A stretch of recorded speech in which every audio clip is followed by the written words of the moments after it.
Eu não sei você, mas eu vim porque eu acredito na palavra. Eu creio que a palavra cura, eu acredito que a palavra restaura, eu acredito que a palavra fortifica, eu acredito que a palavra transforma a vida. Então, eu acredito na palavra. Glória a Deus. Êxodo 3, versículo 1 em diante, assim diz a palavra do Senhor. E apacentava Moisés o rebanho de Jetro, seu sogro, sacerdote em Midian. Então levou o rebanho atrás do deserto e chegou ao monte de Deus em Horebe. E apareceu-lhe o anjo do Senhor em uma chama de fogo do meio de uma sarça. Olhou e notou que a sarça ardia no fogo, mas a sarça não se consumia. E Moisés disse: agora irei até lá e verei esta grande maravilha, porque a sarça não se queima. E vendo o Senhor que se virava para ver, bradou Deus a ele do meio da sarça e disse: Moisés, Moisés. Respondeu ele: eis-me aqui. E disse: não te chegues para cá, tira as sandálias dos teus pés, porque o lugar em que tu estás pisando é terra santa. Aleluia. E disse mais: eu sou o Deus do teu pai, o Deus de Abraão, o Deus de Isaque e o Deus de Jacó. E Moisés encobriu o rosto, porque temeu olhar a Deus. Versículo 7. E disse o Senhor: tenho visto atentamente a aflição do meu povo que está no Egito, e tenho ouvido o seu clamor por causa dos exatores, porque conheci as suas dores. Repita comigo: a presença que atrai, é a presença que guia. Agora mais forte para acordar aquele que está com sono. A presença que atrai, é a presença que guia. Pai, me usa nessa madrugada, que não seja eu pregando, mas seja o Espírito Santo de Deus falando aos nossos corações, em nome de Jesus. Amém. Ocupe seu assento, por gentileza. Desde que você assentado, não pare de dar glória. Amém. Irmãos, aguenta aí que a gente já vai sentir mais glória. Eu preciso ser completo na mensagem. Queridos, o Egito era uma nação poderosa nesse tempo. E o povo hebreu, o povo de Deus escolhido, os filhos de Abraão, de Isaque e de Jacó, ainda não tinham uma nação para chamar de sua. Eles não tinham um terreno geográfico para ficar. Então, até aquele momento, os hebreus não eram um povo geográfico. Eles eram um povo escolhido por Deus. Aleluia. Que não tinha região predominante ainda de crescimento, de nascimento. Nesse tempo, devido ao legado de José na terra do Egito, esse legado de José trouxe tempos de paz para hebreus no Egito. Os hebreus, antes de José, não iriam para o Egito senão para ser servos, mas pelo legado que José deixou em Israel como governador, como um homem sábio e trazendo mantimento não só para o Egito, mas centralizando o poder do mundo na época no Egito, José deixou um legado que os seus descendentes tiraram proveito por um certo tempo dessa nação. Olha que interessante, isso aqui não faz parte da mensagem, mas eu vou liberar a palavra profética. O seu legado, a marca que você deixa, ela fica e abençoa outras pessoas. O seu legado abençoa outras pessoas. Aí você percebe, José foi um homem bom, foi um homem justo, foi um homem sábio, e por isso o povo de Israel viveu tempos de paz no Egito. Só que é interessante que o livro do Êxodo, capítulo 1, diz que os hebreus cresciam em quantidade. Os hebreus se multiplicavam de uma forma rápida. O povo hebreu estava tomando forma. E enquanto o povo hebreu crescia, a linhagem de Faraó também se trocava. Um faraó morria, assumia outro faraó. O faraó morria, outro faraó assumia. Até que chegou a ponto de que o legado de José foi esquecido. Não necessariamente porque era menos importante, mas nós estamos tratando de um povo que estava sendo maior do que o povo da nação predominante. O povo hebreu estava sendo maior em quantidade do que o povo egípcio. E quando se trata de poder, pessoas que gostam do poder não ligam para legado. quando se trata de poder, pessoas que gostam só do poder não ligam para o legado. Este faraó que assume, ele não quer saber de legado nenhum. Ele não quer saber o que José fez pelo Egito. Ele quer saber se ele vai perder o trono para os hebreus. Com esse medo, com esse temor que o faraó estava sentindo, o faraó esse que não lembrava, não sabia, não dava importância ao legado de José, esse faraó aperta o calo um pouquinho. Primeiro, ele pede para que as parteiras matem todo filho homem hebreu. Mas as parteiras eram crentes, as parteiras não fizeram isso, as parteiras fugiram desse assunto. Então o faraó buscou outras atrativas para conseguir parar o crescimento do povo hebreu. Primeiro, trazendo uma grande escravidão para o povo hebreu, para sempre lembrar: os que estão crescendo, mas vocês ainda estão debaixo de um poder, vocês ainda estão debaixo de uma ordem, e a ordem é minha. E não somente isso, posteriormente o faraó pediu para que todo bebê hebreu, menino, varão, fosse jogado no rio do Nilo, porque assim não teria como as parteiras enganar, porque na verdade os parteiros diziam: os hebreus nascem tão rápido que não dá tempo de ir lá e matar. Ele diz: pois bem, então você vai esperar nascer, e quando você pegar ele, você joga no rio Nilo. Aqui está um momento de ditadura, um momento de ditadura. É um momento de quase extermínio hebreu, porque os homens não crescem. Os homens que estão trabalhando são homens que estão envelhecendo. Então o faraó, ele deixa a nação hebreia, que ainda não era nação, envelhecer, porque os homens não crescem, porque eles morrem no Nilo. Só que há uma situação singular e única e peculiar, onde uma mulher chamada Joquebede concebe a Moisés.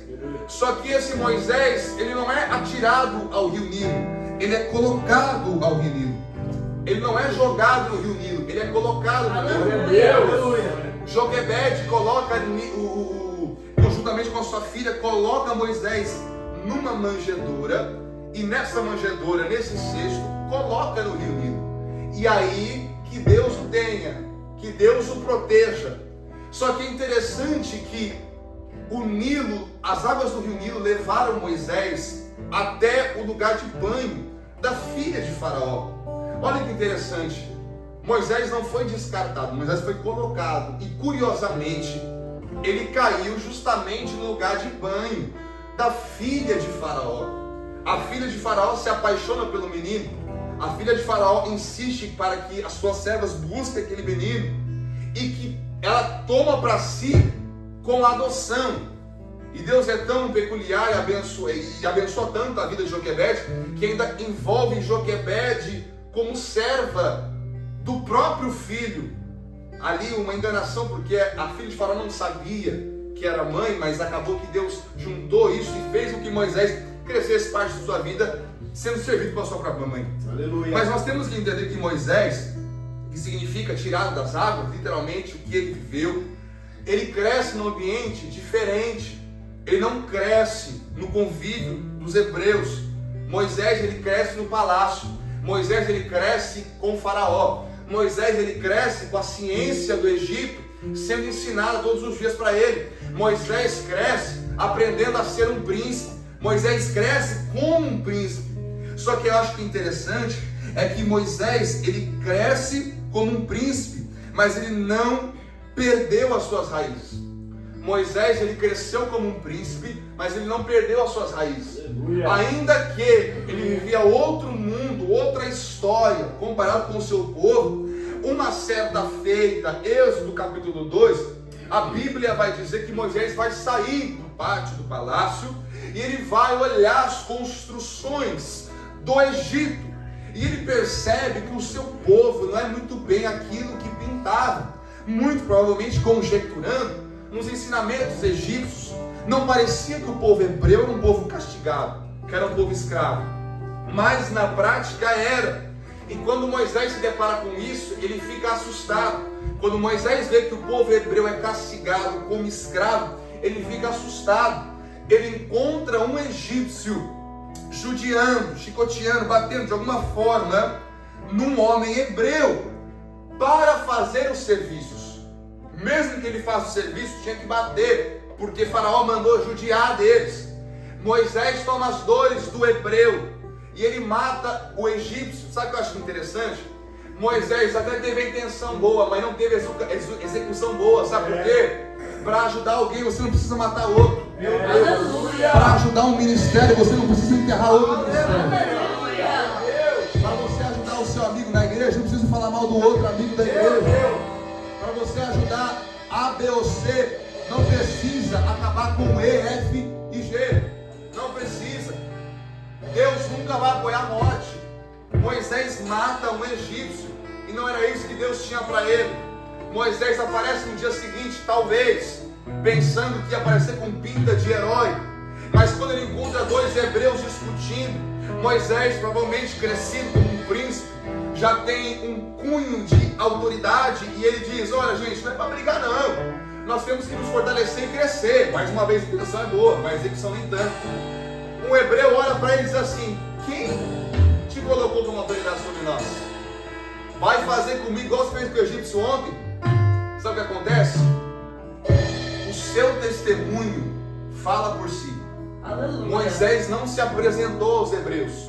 Os hebreus falaram com ele através do testemunho que ele deixou. Eu quero fazer uma pergunta: qual é o testemunho que você tem deixado? De vida ou de morte? De bênção ou de maldição? A verdade é que Moisés tinha intenção boa, mas não tinha execução boa.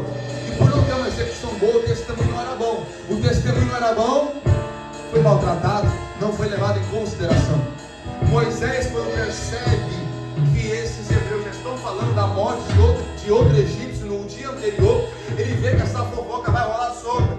Ele vê que essa informação vai rodar o Egito. E quando ele percebe isso, ele foge. Por quê? A primeira reação de um ser humano sistemático como somos é: tem um problema, vamos fugir do problema. Não vamos andar com um problema fazendo menção do filme Rei Leão, Hakuna Matata. Vamos sair daqui. Tem um problema aqui, tem problema no norte, vamos para o sul. A gente dá uma de Jonas. A gente tem que ir para Nínive para viajar para Tarsis. A gente quer fugir do problema. Moisés foge do problema. E olha que interessante, Moisés fugindo do problema, ele prospera. Moisés fugindo do problema, ele prospera. Ele chega aos campos de Midian, deserto. Ele prospera por quê? Primeiro, ele casou-se com Zípora, achou uma mulher.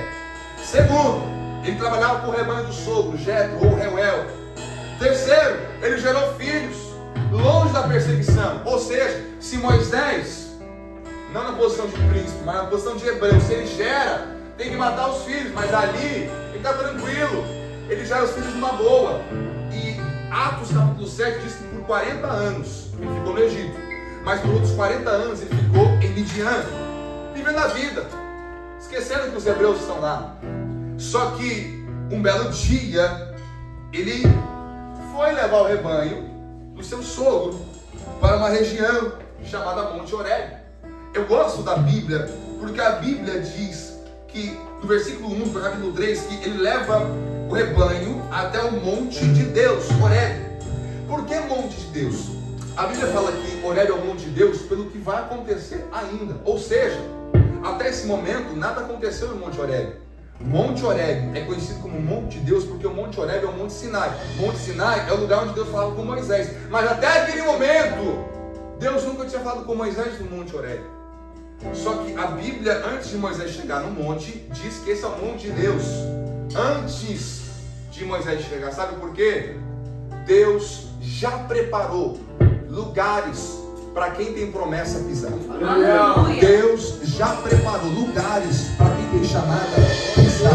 Aleluia. Deus já preparou lugares para você pisar.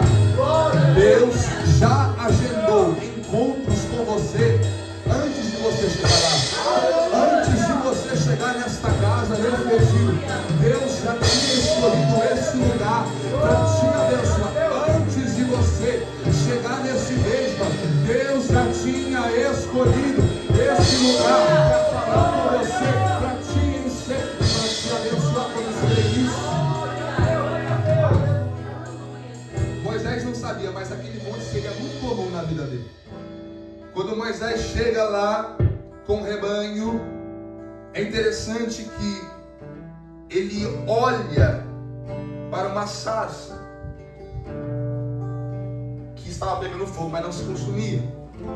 O que eu acho muito lindo dessa questão de Deus marcar local antes de nós chegarmos é que Deus, a bênção de Deus corre atrás de nós, mas Deus tem lugares de bênçãos, Deus tem locais cheios da presença de Deus. Pessoas até hoje, quando vão na rua Azusa, como foi mencionado agora há pouco, ainda que é uma rua suja, ainda que é uma rua acabada, com pouco investimento do governo, é um local onde você pisa e sente a presença de Deus. Se você for lá na Inglaterra, na casa de John Wesley, um dos maiores pregadores da história, você vai sentir a presença de Deus no quarto dele.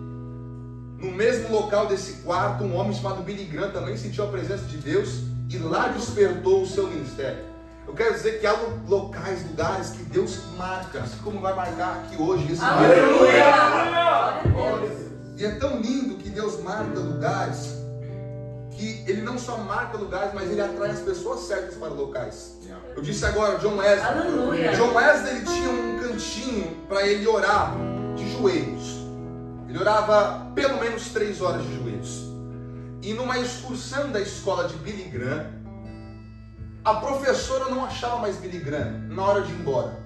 Quando ela foi procurar, o Billy Graham estava no mesmo local que John Wesley orava, pedindo para que Deus fizesse com ele a mesma coisa que Deus fez com John Wesley. Aleluia! Então perceba que há locais que são marcados pela presença de Deus. Aleluia! Como por exemplo Jacó em Gênesis capítulo 28, versículo 16 e 17, em Betel, o Senhor está neste lugar.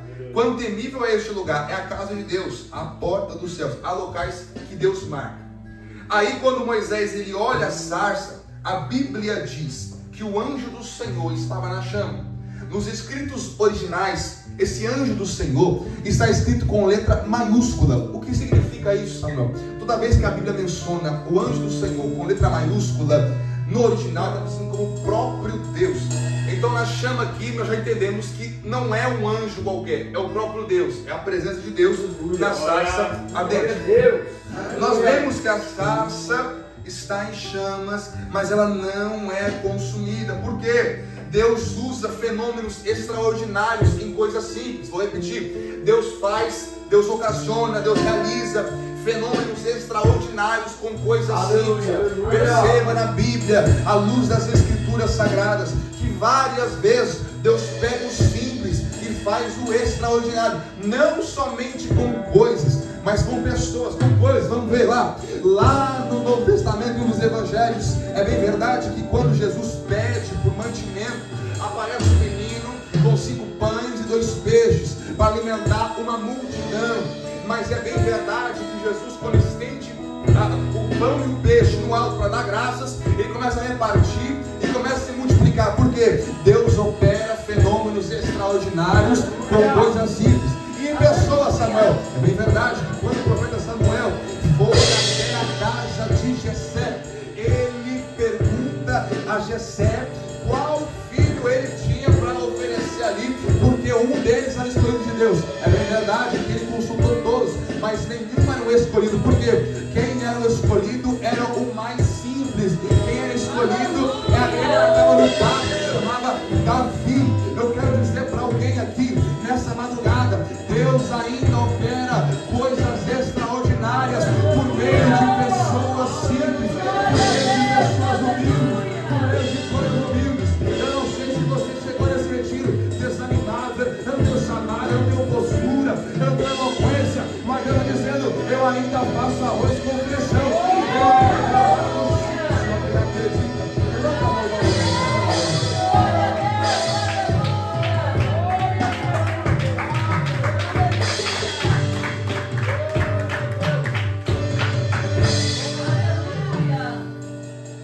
A sarça pegava fogo, mas não se consumia. Versículo 3. A Bíblia diz que quando Moisés olha, diz assim: agora eu irei até lá e verei essa grande maravilha, essa grande visão. Perceba que aonde a presença de Deus está, tem maravilhas, e essas maravilhas atraem. Aonde a presença de Deus está, há maravilhas, e essas maravilhas atraem. Aleluia! Quando Estevão, eu estou falando do Atos capítulo 7 porque Estevão ele prega toda a história do encontro de Moisés com a sarça. Estevão fala em Atos dos Apóstolos capítulo 7 versículo 36, ele os tirou de lá, fazendo maravilhas e sinais no Egito, no Mar Vermelho e no deserto durante 40 anos.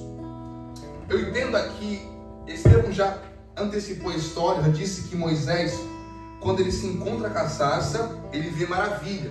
E Estevão prega que Moisés realizou maravilhas. Samuel, o que você quer dizer com isso? A presença exala maravilha. Quem carrega a presença opera maravilhas. A presença exala maravilhas. Quem carrega a presença opera maravilhas. Samuel, o que é isso? Quem opera não é Deus? Quem opera é Deus. Mas quem vive dentro de você é Deus ou o diabo? Se Deus mora dentro de você, Deus vai operar através de você, filho. Moisés, quando olha para a sarça, ele vê que coisa maravilhosa. Porque a presença de Deus traz maravilhas. A presença de Deus traz sinais. A presença de Deus traz evidências. Mas essas evidências não é só para você ver, não. Deus está dizendo para alguém aqui: essas maravilhas podem fluir dentro de você. É por isso que Jesus disse: esta água que você beber e não terá mais sede, não é só você beber, não. É para fluir dentro de você. Essa água é a água do Espírito Santo. Samuel, que bagunça é essa? Eu estou querendo dizer para você, filho, que a presença que exala coisas boas também é a presença que faz você operar coisas maravilhosas. Não se limite, não se limite, não se limite, porque a presença que faz maravilhas, ela usa.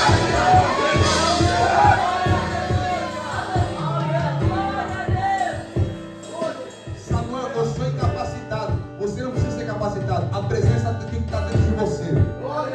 Samuel, eu não sei nem o que é maravilha. Você não precisa saber. A presença tem que estar dentro de você. Samuel, eu não sei orar. Tá bom, não precisa orar. Deus vai te ensinar. A presença tem que estar dentro de você. Samuel, eu não sei pregar. Não importa. A presença tem que estar dentro de você. Eu tenho um convite para alguém aqui nessa madrugada. Você vai continuar vendo a presença exalar maravilha, ou você vai deixar a presença entrar e você mesmo efetuar as maravilhas na unção de Deus. Deus convida jovem nessa madrugada a ter experiência com as próprias mãos, irmão. Chega de olhar todo mundo vivendo maravilhas e você só olhar. Não, é na hora de você viver também. É na hora de você transbordar também. É na hora de você exalar também. É na hora de você trabalhar também. É na hora de você operar maravilhas também. A Bíblia diz que sinais seguirão aqueles que crêem. Chega de só olhar, irmão. Está na hora de começar a crer. Chega de dizer, está rodando na carne. Está na hora de alugar uma carne também. Tira esse negócio de cabeça da carne. É da carne falar em línguas. É da carne rodar. É da carne baixar. A tal voz, o peso da glória quando chega. Eu me encontro, meu irmão. Eu já estou sentindo graça. Eu não sei você, mas eu sinto a presença.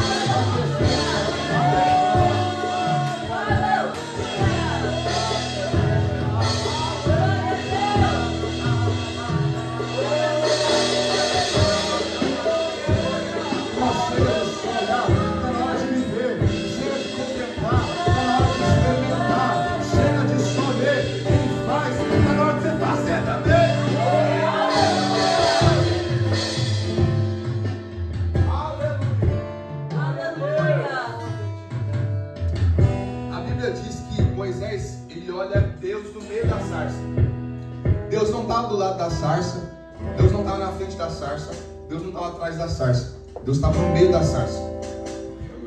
Porque o fogo consumia a sarça e Deus estava onde estava o fogo.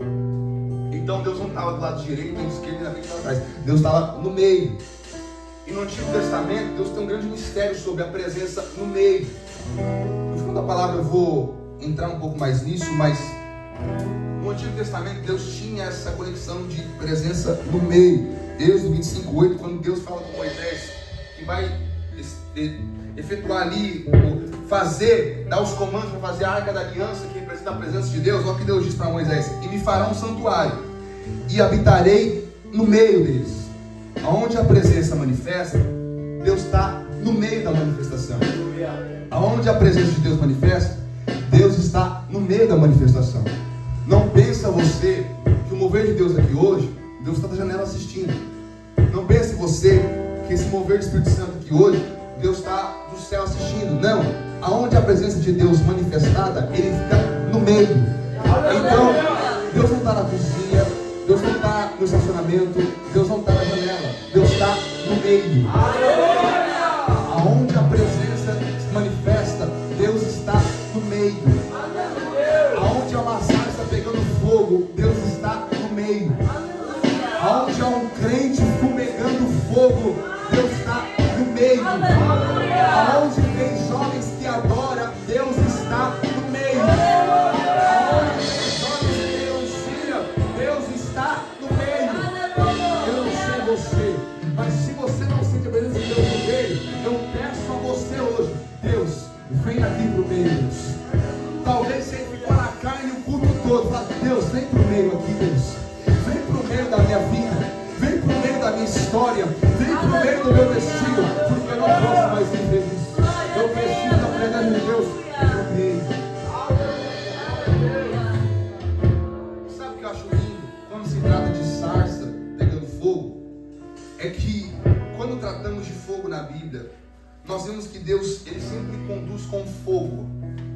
Deus, Ele muitas vezes conduz com fogo. Moisés foi conduzido até a sarça por causa do fogo. O povo de Israel andava de noite porque ali havia uma coluna de fogo. Aleluia. Elias teve vitória no altar contra os profetas de Baal porque desceu fogo. Aleluia. Elias foi conduzido até os céus porque veio uma carruagem de fogo. Perceba que Deus, Ele guia com fogo. Aleluia. Ou seja, a presença que atrai, a presença que guia, só guia se tiver fogo. Toda vez que Deus guia esses homens, Ele guia através do fogo. Porque o fogo tem características importantes para nós entendermos aqui. Primeiro, quando o fogo está presente, matéria de apalpável tem que queimar. Quando o fogo aparece, ele ilumina. Ou seja, quando alguém é guiado pelo fogo, o pecado é queimado e as trevas vão embora porque tem luz. Aleluia. Quem é guiado pelo fogo tem pecado queimado e tem luz. Aleluia. Quem anda com fogo não anda em trevas, porque o fogo traz a luz. Aleluia. Eu não sei quem vai entender, mas eu vou liberar aqui. Talvez você tenha dizendo, ah, mas a minha vida aqui é só treva, só tem ataque. Deus vai dizer agora para dizer o seguinte: Pai, me conduza com fogo. Talvez alguém entrou aqui hoje dizendo assim: Pai, eu não consigo parar de pecar. Sabe o que vai fazer você parar de pecar? O fogo, porque só o fogo vai queimar esse pecado da estimação. Talvez alguém entrou aqui: Pai, eu não consigo parar de fornicar. Pai, eu não consigo parar de mentir. Pai, eu não consigo parar de fazer coisa errada. Deus te convida, se envolve no meio de fogo. Venha pelo fogo, seja guiado.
Até desliguei sem querer aqui.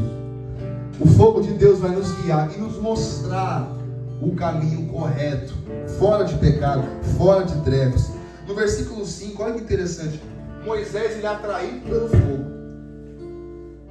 Vamos por etapas. Moisés, ele é atraído para o Monte Horebe, o Monte de Deus. Chegando no Monte de Deus, ele vê uma sarça, um fenômeno sobrenatural. E ali, ele diz: eu preciso ir até lá, porque está me atraindo. Mas quando ele chega lá, Deus diz: Moisés, aqui você não pode pisar. Aí você, com a sua compreensão humana, você pergunta: Samuel, Deus guiou Moisés até o Monte Horebe, o monte de Deus. Deus guiou Moisés até a sarça, pegando fogo, com a presença de Deus no meio. Por que que quando Moisés chega perto da sarça, Deus fala para Moisés: Moisés, aqui não? Por quê? Deus proíbe Moisés de pisar no lugar que está a presença dele. Olha que interessante. Deus já guiou ele por todo o caminho. Ele estava no deserto do Monte Horebe, monte de Deus. Do monte de Deus com a presença de Deus, que está sendo habitada, que está sendo manifestada no meio do fogo. Mas quando ele chega lá, Deus diz: Moisés, aqui não. Por quê? Para entrar na presença de Deus, não se entra de qualquer jeito. Aleluia. Samuel, isso é óbvio, mas tem gente que esquece. Para entrar na presença de Deus, não é de qualquer jeito. Você não vai servir a Deus com excelência se você servir de qualquer jeito. Você não vai para o céu se você não entra na presença de jeito certo. De qualquer jeito, irmão. Deus não aceita. O diabo aceita de qualquer jeito. Deus não. O diabo aceita de qualquer jeito. Deus não. Quando Moisés chega, Deus diz: Moisés, aqui você não pisa. Moisés deve perguntar: por que, Jesus? Eu não posso pisar. Tira a sandália dos seus pés. Aleluia. Porque a terra que você está pisando é santa. Aleluia. Aí você pergunta: Samuel, o que tem nessa sandália? Essa sandália veio do Egito? Essa sandália é consagrada ao diabo? Essa sandália tem cinza de molho? O que está acontecendo? Que essa sandália faz com que Deus proíba Moisés de pisar no santo lugar.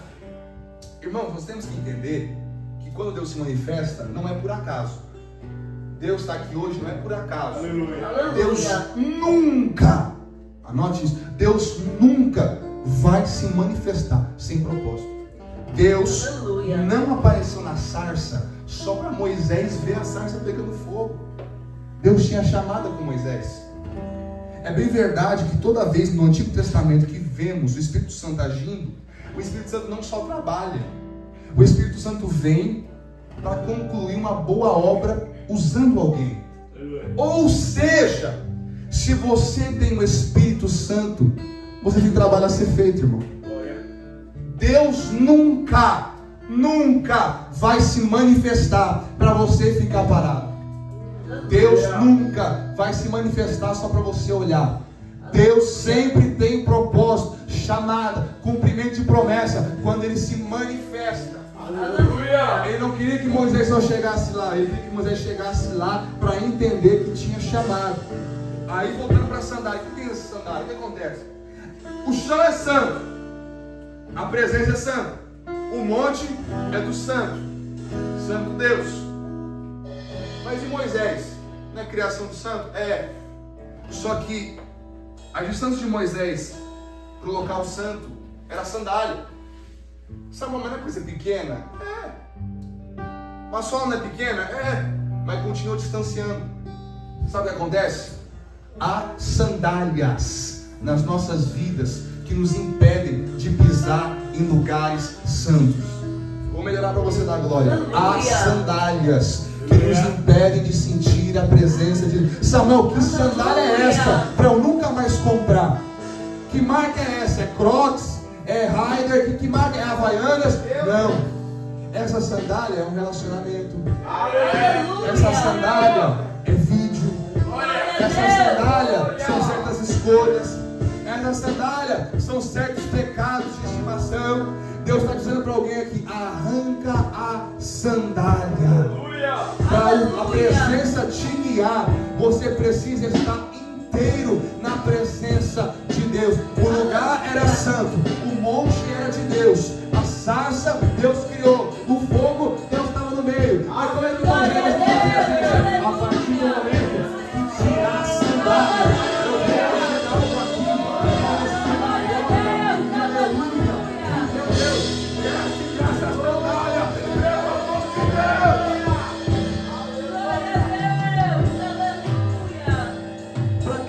Salto alto, você não é melhor que ninguém. Para quem ficar no salto da sandália, você não é melhor do irmão que está do seu lado? Para que não consigo entrar na presença de Deus. Você não consegue. Sabe o que é a sandália? As sandálias são barreiras. Sabe o que é a sandália? As sandálias são muralhas. Sabe o que é a sandália? As sandálias são impedimentos que te fazem não sentir a presença de Deus. Reflita agora na sua vida. O que te faz não sentir a presença de Deus? O que ocupa seu tempo na presença de Deus? O que você lembra quando você acorda? O que você pensa quando você está num culto? O que te faz perder tempo de leitura bíblica? O que te faz perder tempo de oração? Isso é a sua sandália que você tem que tirar hoje. Isso é a sua sandália que te impede de sentir a presença do Santo hoje. Isso é a sandália que te impede de pisar em terra santa hoje. Mas eu declaro como profeta de Deus que hoje essa sandália vai arrebentar e você nunca mais vai colocar. Você vai andar como santo, você vai falar como santo, você vai pensar como santo, você vai olhar como santo, porque você está envolvido na presença daquele que é santo, o santo dos santos, o santo dos santos, o Pai da eternidade. É a presença dele que te envolve hoje, é a presença dele que te abraça hoje, é a presença dele que te manda aqui naquele lugar. Ele tira a sandália. Glória a Deus.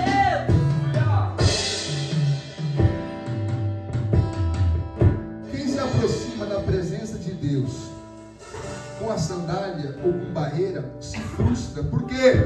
Porque não pode ser mudado. Quem vai na Terra Santa de sandália volta frustrado. Por quê? Não pode ser mudado. Aí não entende. Por que eu não fui mudado? Porque está com a sandália ainda. Por que o retiro não me transformou? Porque está com a sandália ainda. Por que eu não senti nada nessa semana de oração? Porque está com a sandália ainda. Por que eu não estou sentindo nada até agora? Porque está com a sandália ainda. A presença que guia só vai te guiar se você estiver descalço na terra santa. Sem sandália é dizer: eu tenho contato com a terra, eu tenho contato com a santidade de Deus, eu tenho contato com aquilo que Deus tornou santo. Aí olha que interessante, tem coisas que têm que ser deixadas para trás, irmão. Tem coisas que têm que ser deixadas para trás. Não adianta você vir num retiro como esse, estar numa vigília como essa, uma adoração como essa e ficar de sandália. Tem que deixar para trás. O contatinho tem que deixar para trás. As fotos que você olha tem que deixar para trás. As músicas que você escuta tem que deixar para trás. O entretenimento que você gosta de se entreter tem que deixar para trás. Algumas amizades tem que deixar para trás, mas essa sandália vai ser arrebentada hoje no nome de Jesus.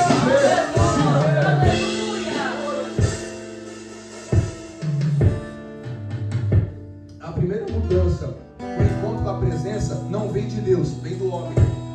Por quê? Deus tem a mudança para quem tira a sandália. Se você não tira a sandália, a mudança não vai vir. A primeira mudança que Deus vai fazer aqui na sua vida hoje, não é propriamente Ele vai fazer, é você que vai fazer. Tirar essa sandália, pelo amor de Deus. Você tira a sandália, Deus trabalha. Olha que interessante, quando você tira a barreira, tira a sandália, desce do ego, entra em atrito com o solo, renunciando o que tem, aí a presença começa a trabalhar. Aí olha que interessante, se você ler o resto do capítulo, versículo 6 ao 10, enfim, você vai perceber que Deus, depois que Moisés tira a sandália, Deus traz o que? Ministério. Deus traz o chamado. Ou seja, você reclama muitas vezes o que? Pai, eu não tenho ministério, eu não tenho chamado, eu não sei o que eu faço na igreja, não sou obreiro, não sou nada. Sabe por quê? Às vezes você está assim ainda, porque você não desceu da sandália. Às vezes você não tem chamada ainda porque você não teve contato com o sol da santidade. Às vezes você não tem propósito ainda porque você não sentiu o chão santo ainda. Você está nessa sandália, nessa porcaria de sandália aí, e você não sente, você não escuta, você não ouve, você só vem para assistir. Mas hoje, mais uma vez, essa sandália vai ser arrebentada. Moisés recebe a chamada, depois tira a sandália. Ele tira a sandália, recebe o chamado. Aí olha que interessante. quando ele recebe a chamada não é para ele. A chamada é para ser através dele. Sabe o que acontece? Nenhuma chamada de Deus vai ser para te abençoar, vai ser para você ser bênção para outros. Aleluia. Isso é evangelho. Evangelho não é para se autopromover, mas é para levar os outros para se promover a Cristo. Aleluia. Não é para você crescer, mas é para você fazer Cristo ser grande na sua vida e na vida dos outros. Moisés precisava ser um canal de bênção para libertação. Só que aí sabe o que acontece? Estou encerrando já, fique em paz. Versículo 11. Então Moisés disse a Deus: quem sou eu que vá a Faraó e tire do Egito os filhos de Israel? Moisés está dizendo: Pai, eu tirei a sandália, estou no Monte Santo, estou na Terra Santa, mas o Senhor está me chamando para isso. Quem sou eu? A pergunta de Moisés é o quê? Quem sou eu? Repita comigo: quem sou eu? Quem sou eu? Quem sou eu? Mais forte, quem sou eu? Quem sou eu?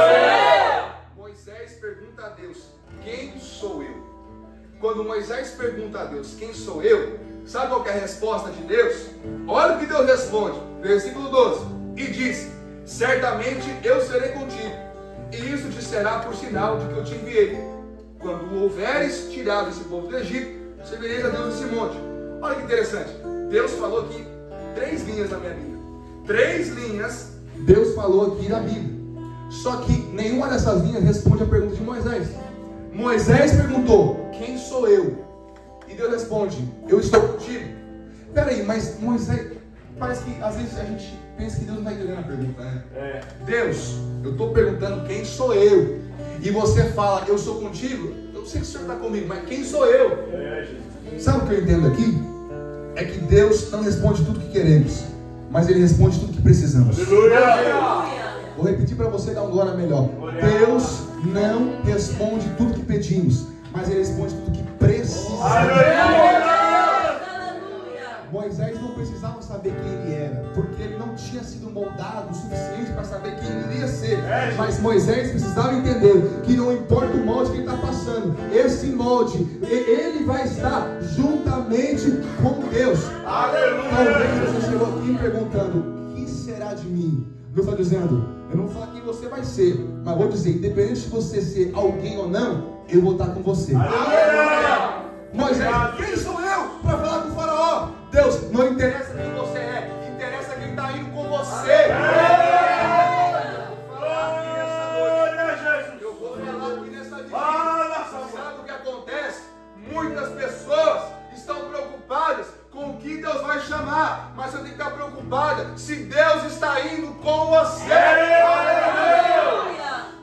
Eu vou para o retiro, eu vou para uma fé, eu vou sair da uma fé, eu não sei. Irmão, certifica-se que Deus está com você. Não adianta viver uma vida de posição, de cargo eclesiástico, de chamada, de patente social, se você não está com Deus. Se você vive o melhor dessa terra, como Moisés estava vivendo, era casado, tinha trabalho, tinha filhos, tinha paz, longe da escravidão, longe da perseguição, mas não tinha Deus. Ele achava que tinha tudo, mas não tinha nada. Porque quem não é guiado pela presença pode ter tudo, mas se não tem Deus, não tem nada. Seu pai pode ter um bom trabalho aqui na América, você pode ganhar dólar pra caramba, mas se você não tem Deus, você não tem nada. Por que, Samuel? Quantos anos você vai viver aqui? 70, 80, 90, 100? Se não acontecer nenhum acidente? E a eternidade? Isso aí é uma mosca para a eternidade. Se você não tem Deus, se a presença não te guia, você é igual cego em tiroteio. Você não sabe o que está acontecendo, você não sabe para onde ir, você não sabe onde se esconder, porque a presença que te atraiu não está te guiando. A presença atrai, mas você precisa decidir se você vai seguir a presença. Moisés falou: então eu vou. Eu percebi que eu queria saber quem eu era, mas Deus disse: eu sou contigo. Então tá bom, não importa quem eu sou, importa quem está comigo. Aleluia. Coisa, não importa quem você é, aleluia, importa quem te chamou. Glória a Deus. Moisés não precisa ser ninguém, ele só precisa carregar a presença. Aleluia. Você não precisa de seguidor no Instagram para carregar a presença. Você não precisa de microfone para carregar a presença. Você não precisa de um terno ou um vestido para carregar a presença. Glória a Deus. Você precisa do quê? Olha que interessante. Você se pergunta, quem ele é? Deus fala quem Deus era. Por quê? Para a presença de Deus guiar, a pessoa que quer a presença precisa ser nada. E quando você não é nada, Deus é tudo. Deus é tudo em você. Significa que o seu eu já não manda mais. Quem manda é a presença que te atraiu. Quando você se esvazia de rótulos humanos, quem te guia é a presença que te atraiu. Quando você não liga para nome, posição, chama nada, só se a presença está com você, quem anda por você é a presença, quem fala por você é a presença, quem te guia é a presença, quem te abençoa é a presença.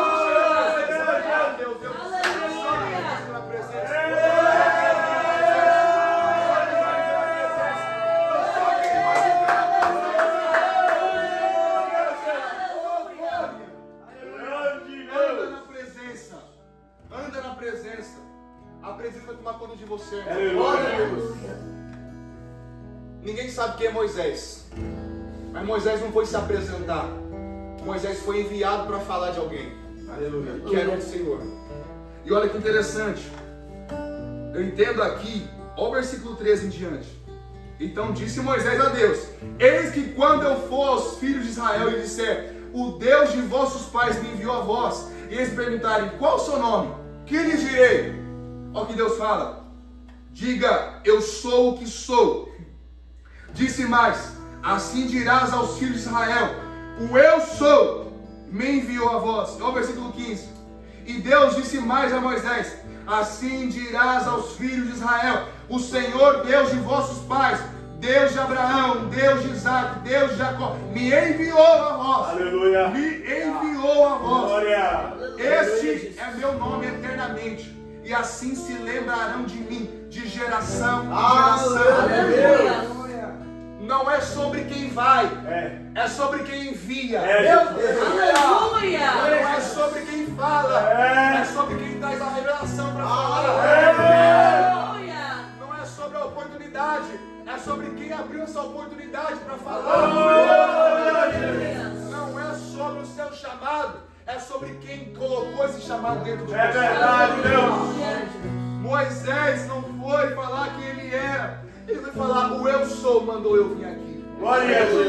O eu sou mandou eu vir aqui. Grande Deus. O eu sou mandou eu falar. Maravilhoso Deus. Se coloque de pé, pelo amor de Deus. Se coloque de pé. Desperte esse sono aí. Glória. Aleluia. Pai da eternidade. Quando você lê o capítulo 4 de Êxodo, você percebe que esse que enviou, ele não envia e deixa na mão, não.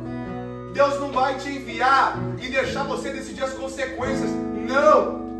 Quando Deus te envia, Ele te dá as ferramentas. Aleluia. Quando a presença que te atraiu te envia, te guia, Ele te dá as ferramentas. Aleluia. Sabe por quê? Moisés era um homem inseguro. Moisés era um homem inseguro. Moisés era um homem gago. Moisés era um homem gago. Moisés era um homem que fugia da responsabilidade. Moisés era um homem que fugia da responsabilidade.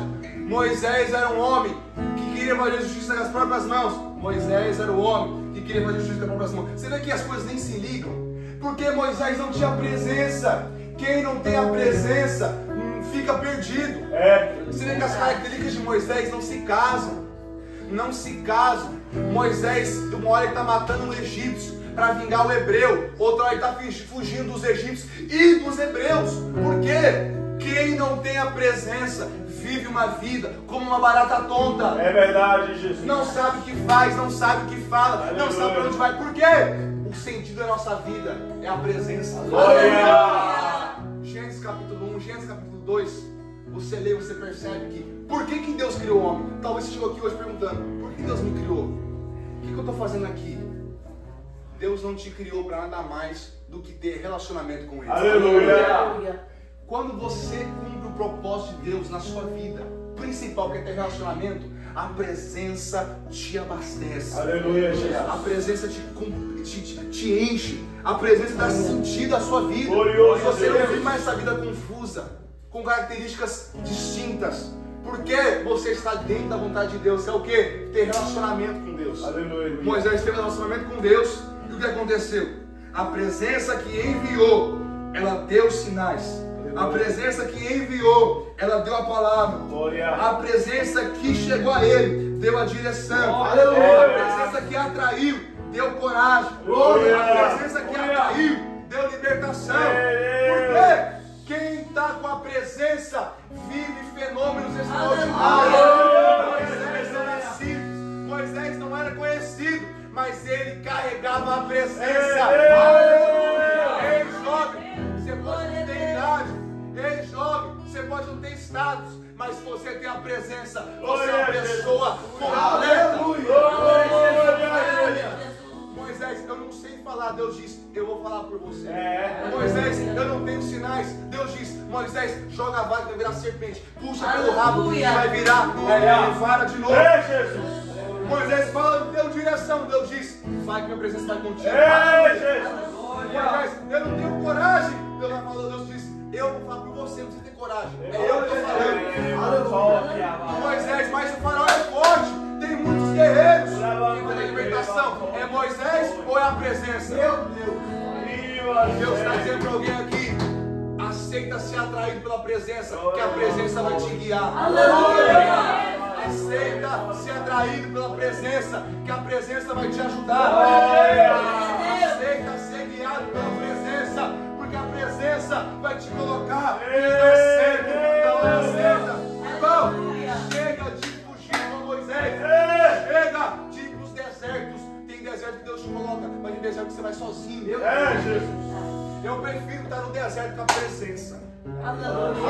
Eu prefiro estar no deserto com a presença. Aleluia. Não importa, eu só quero estar com a presença. Aleluia. Se permita. Temos sábado, temos domingo. A presença que te atrai vai te colocar no lugar certo, na chamada certa, no destino certo, com as palavras certas. Aleluia. Porque quem chama você se responsabiliza. Aleluia. Aquele que te chamou te responsabiliza. O Deus que dá a visão, Ele também dá a provisão. Aleluia. O Deus que deu o chamado, Ele também traz a faca. Deus se responsabiliza por quem se deixa ser guiado pela presença. Você acredita nisso? Amém. Aplauda.